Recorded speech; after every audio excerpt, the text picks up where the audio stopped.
जमाना बदल गया है। घर घर की चौखट पर सरपंच उपलब्ध नहीं रहता है जितना आपका विधायक रहता है। आने वाले टाइम में या तो ये जनता स्वीकार नहीं करेगी दूसरे को, और यदि कर लेगी तो 5 महीने नहीं निकालेगा यहाँ का विधायक। इतनी मेहनत कर रहा हूं रात और दिन, और बड़े ईमानदारी के साथ। कहीं भी कोई लांछन लगा कर देखे, राजनीति की व्यवस्था से कोई बात कर सकता होगा, मेरे पे कोई इतना भी लांछन लगा दे, बात कर लेते हैं किसी भी प्रकार की ओछी ओछी बाड़ी सीख के आगे कहते हैं हम पढ़े लिखे हैं। उन्हें पूछना चाहिए, यदि मैं हिसाब लेने लग गया ना, मैं सीने से लेकर अंदर तक जानता हूं कैसे पिंडियां कब कब आती थी। मुझे ज्यादा समझाने की जरूरत नहीं है।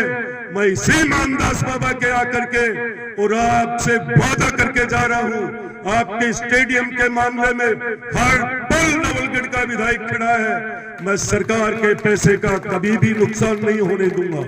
वो पैसा ना मेरा है, और जो कहते हैं हमने बनाया है, वो पैसा उनका भी नहीं है। ये जनता का पैसा लगा हुआ है, और मैं जनता के लिए तैयार खड़ा हूं। आपके स्टेडियम के अंदर कितना भ्रष्टाचार हुआ था, कितने कितने पैसे इसमें लग गए। मुख्यमंत्री जी के कोष के पैसे 1.5 करोड़ रुपए, विधायक कोष के 2 बार पास हुए हैं, एक बार 50 लाख, एक बार 25 लाख।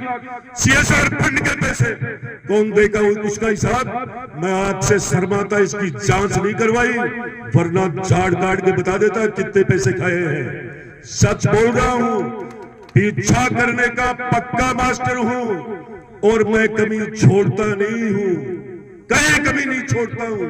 मेरे साथ वालों को भी कहता हूं, सही रास्ते पे चलो, मैं आपके साथ खड़ा मिलूंगा। ऐसा रास्ता चुनो ही मत जिससे विपक्ष को बोलने के लिए जगह मिले। ऐसा काम ही मत करो जो हमारी 36 कौम के दिल पे ठेस पहुंचे। हम 36 कौम को लेकर चलने का वादा किया था। कौन से विकास की बात कर रहे हो आप? 1.5 साल के अंदर कई नौजवान पढ़े लिखे यहाँ खड़े हैं, और मैं प्रशांतपुरा के बड़े बड़े लोग बैठे हैं, बड़े बुजुर्ग जिनको पूरे विधानसभा क्षेत्र का नॉलेज है। 1.5 साल का हिसाब ले लो मेरे से, 15 साल के हिसाब के ठोकर मार देगा। ये CSR फंड घर नहीं ले जा रहा हूं, राज के पैसे में कमीशन नहीं ले रहा हूं, पानी भी नहीं पीता हूं कमीशन लेने वालों का, धर्म निभाने आया हूं, जनसेवक हूं, विधायक के नखरे नहीं दिखाता हूं। तुर्रा चल जाता है कि MLA बहुत बड़ी तोप होती है, कोई तोप नहीं है। आपने हिसाब लेकर 2023 के चुनाव में घर बिठा दिया। यदि ऐसा ही अहंकार में रखूंगा तो आप मुझे भी बिठा दोगे। कभी भी इसकी अहंकार के चक्कर में ना आया हूं ना आऊंगा। सेवक हूं, सेवक ही बनकर रहूंगा, सेवा ही करूंगा, विकास के लिए जो बात करता हूं पूरी करूंगा। स्टेडियम के मामले में कोई बचा हुआ काम निश्चित रूप से मैं दिखाऊंगा, पर मैं पहले यह कहना चाहता हूं, माननीय उच्च न्यायालय के आदेश को लेकर के आपको चाहे सुप्रीम कोर्ट तक जाना चाहिए, जरूर जाना चाहिए, आपकी कमेटी को आगे बढ़ना चाहिए। क्यों कि ये रास्ता ही उन लोगों को देखना चाहिए था जो लोग राजनीति कर रहे हैं। देखना चाहिए था सुप्रीम कोर्ट, हाई कोर्ट में क्यों हुआ ये काम, छोड़ दिया उनको ढीला, दिलवा दिया उनको स्टे, इसलिए दिलवा दिया कि उन्हें राजनीति का मुद्दा मिले। या आपको एक एक मेरे बड़े बुजुर्ग पिता तुल्य नौजवान भाइयों को सोचना पड़ेगा, ये स्टे क्यों मिला, क्या वजह थी इसकी। आरोप लगाते हैं पैसे नहीं है, कहां से लाया वो। शर्म की बात करनी चाहिए कि आज के दिन जो व्यक्ति किसी भी रास्ते चल पड़ता है वो क्या व्यवस्था कहां से कर लेता है।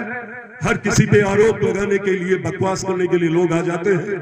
ऐसे लोगों से बच के रहो। ये प्रशांतपुरा जहां पे बागदास बाबा के यहां खड़ा होकर के मैं कह रहा हूं, ना गद्दार हूं ना गद्दारों को बख्शूंगा, याद रखना मेरी बात को। और मैं आपके साथ इस स्टेडियम के लिए राजनीति नहीं कर रहा हूं, कंधे से कंधा लगा करके खड़ा रहूंगा।